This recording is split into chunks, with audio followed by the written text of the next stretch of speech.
दोस्तों रंधावा ब्लॉग में खुश आपदीद। अज उम्मीद करते तमाम अज ये वीडियो शुरू तो कैंप करके अज मक्की की ढुआई हो रही है जी। साडा मशीन है ट्रैक्टर मगर ट्रैक्टर एम 240 ओल्ड मॉडल पुराना मॉडल है जी। कारकर्दी तुहानूं दिखाते हैं मशीन की कर रही कितना कर रही आ। तो 2000 रुपया ये 4 कनाल रकबे का लैंदे आ तो 1 एकड़ का जोड़ा वा 4000 रुपया वा लेबर खने ये कारकर्दी तुहानूं दिखाते हैं। अंत में वेख के दस्सो मशीन कैसा काम कर रही है। तो मशीन थोड़ा जिहा फाल्ट बनया वा फाल्ट सही करके जिस वेले चलाते हैं फिर तुहानूं इसकी कारकर्दी दिखावांगे। हाँ जी करते हैं ये वीडियो स्टार्ट।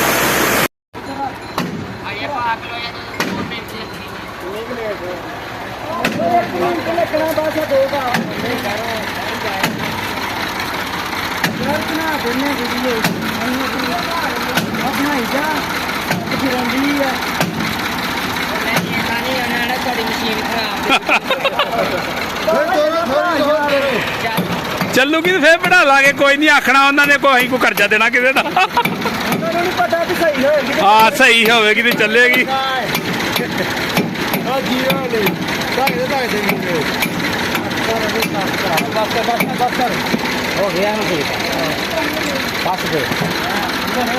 ਆਂਦਾ ਉਹਨਾਂ ਨੂੰ ਨਹੀਂ ਪਤਾ ਸਹੀ ਹੋਊ ਤੇ ਚੱਲ।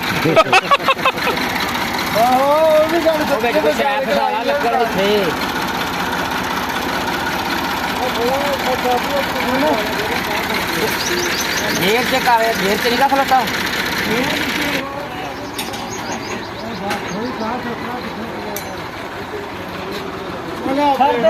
नहीं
ਆ ਜੀ ਸਾਰਾ ਇਹਦਾ ਸਿਸਟਮ ਤੁਹਾਨੂੰ ਦਿਖਾ ਦਿੱਤਾ ਵਾ।